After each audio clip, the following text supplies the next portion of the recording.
Skeleton Crew acabou de estrear com 2 episódios, então vem comigo para nossa análise completa, bora descobrir todas as referências, conexões com o universo expandido e muito mais. Lembrando que esse vídeo tá lotado de spoilers, então daqui pra frente é por sua conta e risco. E claro, vou te convidar a se inscrever no canal, porque a gente vai ter vídeo todo dia e a cobertura completa de Skeleton Crew. Então se você quer ficar por dentro da série e todas as referências, já se inscreve aí e bora com a gente. O episódio de estreia de Skeleton Crew nos leva em uma jornada nostálgica e ao mesmo tempo refrescante, homenageando o estilo cinematográfico de clássicos dos anos 80, como Goonies e muitos outros, enquanto incorpora elementos inspirados nos seriados de piratas da década de 40. O primeiro episódio é dirigido pelo showrunner Jon Watts, conhecido pelo seu trabalho à frente da trilogia do Homem-Aranha com Tom Holland. Watts voltará à direção para o último capítulo da série. O nome desse episódio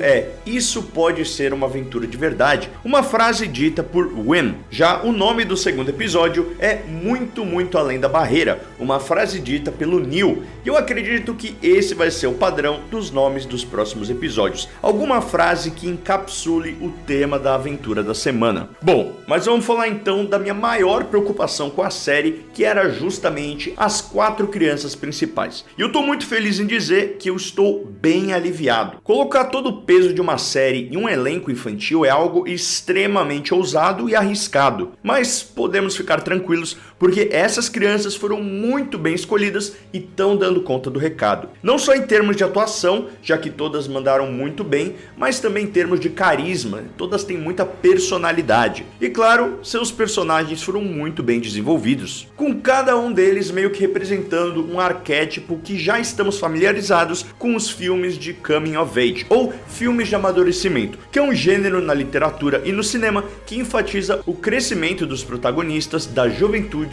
para a idade adulta. A gente tem aqui o Winn, que como muitos garotos da idade dele, são inteligentes, capazes, mas tem aquela dificuldade em se encaixar nas exigências rígidas da sociedade, como escola, tarefas e outras coisas. Ele preferia usar sua imaginação e viver aventuras. Eu acho que a personalidade dele é extremamente cativante e eu me relacionei muito com isso, porque eu também era mais assim quando era mais novo. Gostava de ficar viajando na maionese e não ia tão bem na escola. Além disso, o Winn, ele é um nerd no sentido de que ele sabe tudo sobre os Jedi. E isso é interpretado por muitos, como as outras crianças, como um traço infantil, como se ele acreditasse em histórias para ninar, contos de fada. Mas eu acho que no futuro, todo esse conhecimento que o Winn tem sobre os Jedi e os templos Jedi vão acabar sendo úteis. Mais pra frente no episódio, quando eles estão explorando a nave, a gente vê que o Winn tá ali falando vários fatos interessantes e que são verdade sobre os templos Jedi. Que em alguns momentos o templo pode afundar na terra para preservar o local. E também que dentro de um templo Jedi tem várias passagens secretas. E ao que ele falou isso, ele foi zoado por todo mundo, mas lá na frente, quando eles eventualmente entrarem em algum lugar que pode ter o tesouro, como a gente viu nos trailers, eu acho que esse conhecimento até então infantil e mal visto pelos seus amigos vai ser o que vai salvar a pele deles, e tudo isso vai fazer parte do arco de amadurecimento do Winn. Quem sabe pode ser justamente essa ingenuidade e essa inocência dele, essa visão mais lúdica e criativa do mundo, que vai fazer com que ele consiga amadurecer. Já o Neil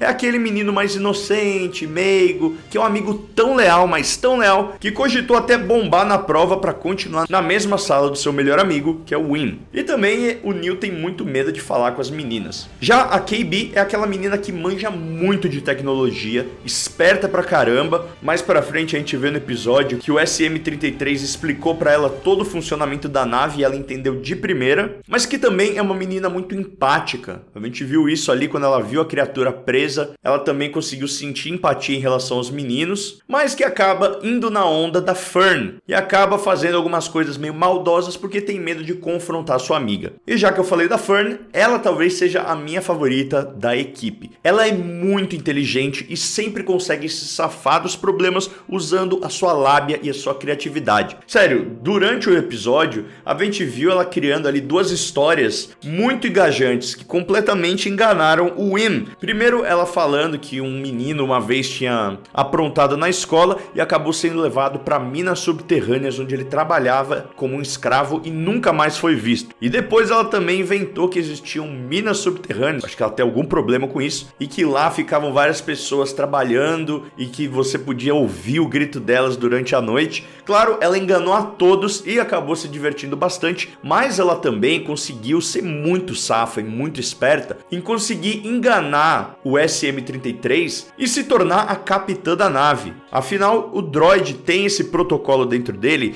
de que uma nave só pode ser pilotada quando tiver um capitão. E como ele não estava achando o capitão, ela foi lá, percebeu isso e falou: "Ei, cara, eu matei o capitão, então isso me faz o capitão." Um momento ali bem Capitão Phillips. E isso funcionou muito. Outra coisa também interessante que a gente viu dela fazendo com os meninos foi fazer com que eles cavassem para ela e eles ainda achassem que estavam abalando. Então, tipo, ela é muito sagaz, ela é muito inteligente e para mim é a personagem mais interessante aqui do grupo até o momento. E isso faz muito sentido, né? Porque as meninas geralmente elas amadurecem um pouco mais rápido que os meninos. E os meninos geralmente são mais inocentes e isso tá muito bem representado aqui no Wim e no Neil. Outra coisa que funciona muito bem na série é o tom de humor. É numa medida muito bem calculada, não passa do ponto, e aquele humor bem familiar, bem leve, bem filme Sessão da Tarde dos anos 80. Eu acho que o melhor exemplo disso é o Wim e o Neil tentando descer ali com a corda, e obviamente aquilo ia dar errado, né? Ele jogou todo o peso dele, o outro tava segurando na mão, ia dar errado,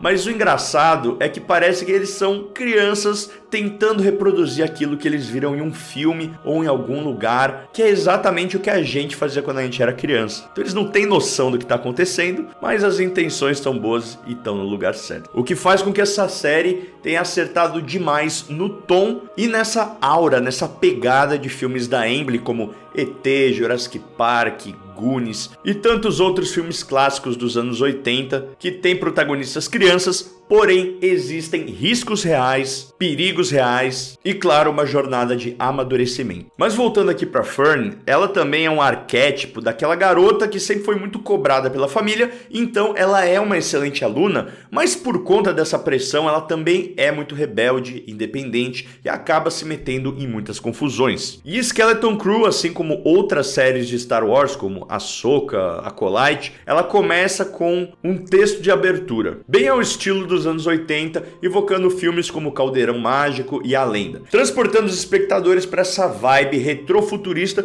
enquanto nos ancorando na narrativa atual. Nesse texto, a gente consegue fazer alguma relação das dificuldades da Nova República em manter a ordem na orla exterior, o que reflete temas do nosso mundo real, como governança, anarquia e outros desafios de um novo começo após a Revolução. Além disso, podemos fazer uma ligação bem interessante dessa abertura com os Nihil da Alta República, já que temos as rotas do hiperespaço e os piratas sendo mencionados nesse texto. Os Nihil eram piratas espaciais, saqueadores e anarquistas que ganharam muito destaque durante a Era da Alta República. Eles tinham acesso a misteriosas rotas do hiperespaço conhecidas como caminhos, que desafiavam a lógica convencional do hiperespaço e permitiam que eles viajassem de maneiras que ninguém mais poderia e tomassem rotas aparentemente impossíveis que ninguém mais poderia tomar. Embora eles originalmente se concentrassem em realizar operações de invasão pelos territórios da orla exterior, os Nihil, com a ajuda de seus caminhos, surgiram como uma ameaça significativa à República Galáctica durante o período de expansão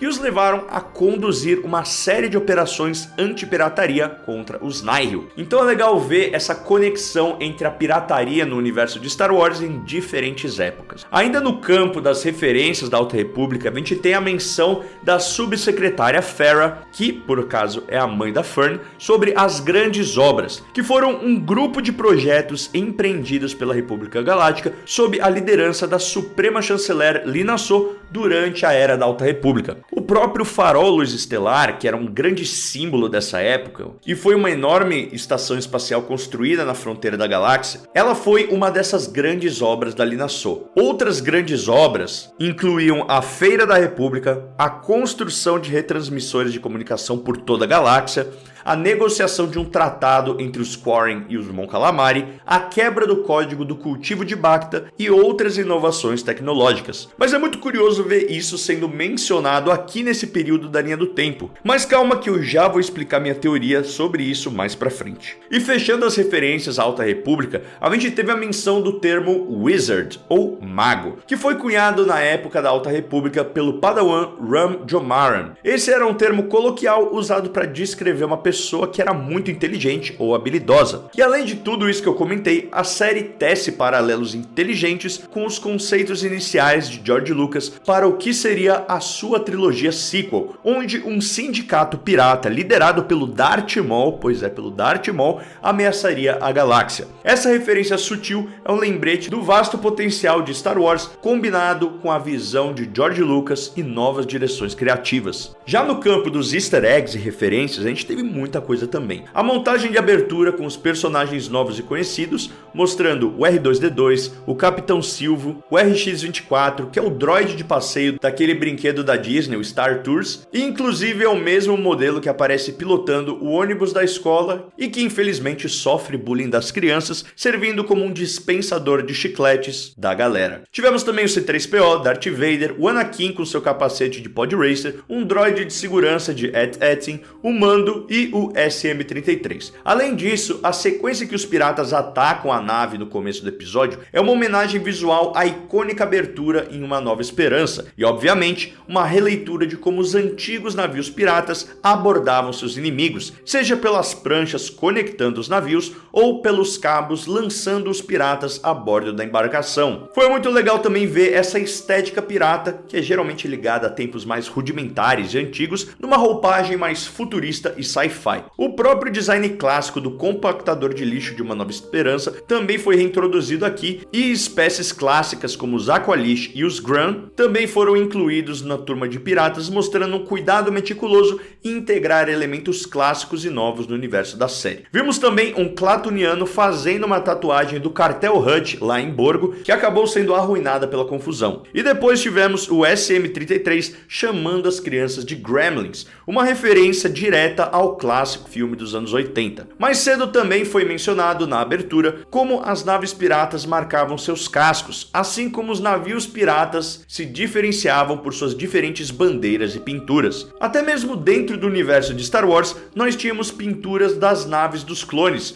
muitas vezes com pinturas de mulheres pin-ups, muito parecido com as pinturas clássicas dos aviões da Primeira e da Segunda Guerra Mundial. Tivemos também um easter egg diretamente para os fãs do pavoroso especial de Natal de Star Wars, se é que eles existem, né? Aqui acompanhamos os irmãos caçulas do Neil assistindo a mesma rotina de dança em um holograma que apareceu lá no especial de Natal. Ah, e só para deixar registrado aqui, o Tulo, o irmãozinho do Neil, é a coisa mais fofa de Star Wars, desde o nosso querido Grogu, e com certeza vai vender bilhões de dólares em Funko Pops e bonequinhos. Tivemos também a menção de um conversor de energia que as meninas precisavam para sua bike, que é a mesma peça que o Luke Skywalker estava procurando no começo de Uma Nova Esperança. Mas voltando aqui para o episódio, tivemos a apresentação dos piratas liderados pelo Capitão Silvo, que para mim é muito claro que é o Jude Law, ou o Jod Nanawood, com um capacete. E ali ele tá falando de como eles estão vivendo um período de vacas magras e que a tripulação já estava de saco cheio dele, e aí tudo piora quando eles encontram um cofre com um mísero crédito. Ao que ele responde, motim então, que é uma referência direta à lendária frase do Palpatine em Vingança do Sith, é traição então? Então bora falar um pouquinho mais do Jod Nanawood. Mais tarde no segundo episódio, a gente vê que ele tá se oferecendo para ajudar as crianças, se revelando como um sensitivo à força, o que já casa muito com um rumor que vinha circulando de que na verdade ele é um ex-Jedi. Nós até chegamos a especular que ele pode ter sido um Jedi que abandonou seu posto durante a Ordem 66, sendo assim um Jedi egoísta, falho, egocêntrico. Até mesmo porque o Jon Watts já revelou que trabalhou diretamente com o próprio Filoni para trazer um Jedi bem único e diferente para a série. E o que seria mais único do que um Jedi trambiqueiro que eventualmente se tornou um pirata? Isso se encaixa muito bem aqui na história. Além disso, foi revelado em outros materiais promocionais que o apelido do George Nanawood é na verdade Crimson Jack. E esse nome não é estranho, até porque existe um personagem que era do Legends e eventualmente foi canonizado. Ele era justamente um pirata trambiqueiro que criou uma grande rivalidade com o próprio Han Solo, tendo até sequestrado a Leia, entre outras coisas. Posteriormente, a gente viu esse personagem voltando em um livro canônico sobre a Halcyon, que é aquele cruzador que funcionava como um hotel de Star Wars na Disney. Ele era o pirata que tentava invadir a embarcação durante a Era da Nova República. Então, eu acredito que esse personagem do Jude Law, ele pode acabar sendo ou uma continuidade dessa versão canônica, ou até mesmo uma nova interpretação da versão do Legend, o que me leva a uma dúvida que eu fiquei na hora da cena da prisão, mas que depois eu acabei pensando melhor e faz muito sentido, que é justamente, se o George Nanawood tem a força, por que ele não escapou antes da prisão? Mas aí eu lembrei daquele pirata, na primeira cena, ele leva um tiro bem em um dos seus 3 olhos, e aqui quando a gente tá no espaço-porto de Borgo, ele tá justamente arrumando esse ferimento, mostrando que não se passou muito tempo. Eles provavelmente foram para Borgo logo após o motim do Capitão Silvo, que provavelmente é o Jude Law. E logo de cara fica bem claro que a motivação do George em ajudar as crianças é simplesmente para chegar até At-Atin, que é dito como um mito, o planeta perdido do tesouro eterno, o que nos leva justamente a At-Atin, talvez um dos aspectos mais interessantes da série. Esse planeta tem muito mistério em volta. Ele foi descrito como a joia da coroa da Velha República, o que me leva a uma teoria sobre o planeta. Eu acho que esse tal do supervisor do planeta é na verdade o dono da nave que as crianças encontram. No segundo episódio, o Wim nota que parece ter rolado um duelo entre a tripulação, unindo isso ao sumiço do capitão e a regra que foi mencionada pelo SM-33 de que qualquer membro da tripulação pode desafiar o capitão para um duelo até a morte pelo cargo. Inclusive, essa regra é uma referência aos antigos piratas, ali a gente viu isso até sendo explorado em Piratas do Caribe, onde os tripulantes podiam desafiar o capitão pelo cargo, e também uma ligação com os Mandalorianos, que também faziam isso em relação ao Darksaber. Além disso, todos esses esqueletos de piratas também são uma referência e uma homenagem direta ao Caolho Willy de Goonies. Dito isso, eu acho que essa nave, enfim, tinha encontrado o planeta perdido do Tesouro Eterno e que, por ganância, um motim aconteceu, com o capitão e a tripulação sendo morta e a nave enterrada, e que o sobrevivente de tudo isso ficou com o tesouro para si, fechou o tráfego interplanetário de At-Atin e se tornou o supervisor. Porque vamos lá, tudo isso tá me lembrando muito o Show de Truman. Para quem não viu esse filme, primeiro, vergonha para você, vergonha para sua família e vergonha para sua aldeia, porque é um filmaço. Segundo, spoilers em seguida, se você não viu, pula essa parte. O filme conta a história de Truman Burbank, interpretado por Jim Carrey, que é um vendedor de seguros que vive uma vida extremamente pacata, até que um dia ele passa a se questionar se o que ele vive é real ou não. Aos poucos, ele vai percebendo que a sua vida é um reality show, televisionado 24 horas por dia, e que toda a sua família e amigos que ele conheceu a vida inteira não passam de atores. O cara mora em um estúdio de cinema do tamanho de uma cidade que fica dentro de uma doma, com um céu falso e rodeado por câmeras. Tá, mas o que isso tem a ver com At-Atin? Tudo. O céu de At-Atin é chamado de barreira e é composto por auroras boreais que parecem ser artificialmente produzidas por dispositivos que emitem um brilho vermelho. Isso inclusive faz com que os habitantes nunca tenham visto as estrelas durante a noite. Além disso, ultrapassar essa barreira é uma transgressão gravíssima. Eles mesmos dizem que a entrada e saída de espaçonaves é estritamente proibida, e o pai do Wim fala que ultrapassar a barreira não é seguro, como se o próprio povo de At-Atin tivesse sido doutrinado iluminado de que o espaço é um lugar inóspito e perigoso, fazendo com que não existisse exploração espacial por parte dos habitantes do planeta. E um outro elemento que corrobora essa teoria é justamente a presença de poucas espécies no planeta. Basicamente, a gente tem humanos, rodianos, itorianos, a espécie do Neo, que é uma espécie que ainda não foi definida, mas que não é a mesma do Max Rebo, que é um ortolano. E também temos a espécie da Runa, que eu ainda não consegui identificar. E mais tarde, no segundo episódio, a KB até aponta para seres de outras espécies, dizendo que eles são alienígenas, ou seja, o pessoal de Et-Ettin nunca viu essas outras espécies. E a gente já tá na era da Nova República, então é muito raro um planeta ser tão recluso assim, a não ser, é claro, que isso seja proposital. Afinal, o supervisor deve ter encontrado esse tesouro eterno e é de seu interesse fazer com que mais ninguém o encontre. E que jeito melhor do que fazer isso, do que isolar o planeta e convencer a sua população de que a galáxia fora do planeta não vale a pena ser explorada. Eu acho até que esse supervisor é uma figura muito parecida com o diretor do show de Truman, vivido pelo icônico Ed Harris, que fica ali no controle tomando conta de tudo como se ele fosse o deus daquele mundo. O próprio nome de seu cargo também já faz alusão a isso. O supervisor. Aquele que vê tudo, onipresente. Até mesmo os droides de segurança do planeta parecem câmeras de vigilância, como se todos os moradores de Et-Ettin vivessem em um grande reality show. Podem me cobrar, eu acho que essa teoria vai rolar e esse vai ser o desenrolar da história no núcleo do planeta. Até porque a gente sabe que o pai do Wim e a mãe da Fern vão acabar se juntando para buscar os seus filhos e com certeza vão acabar descobrindo os esquemas do supervisor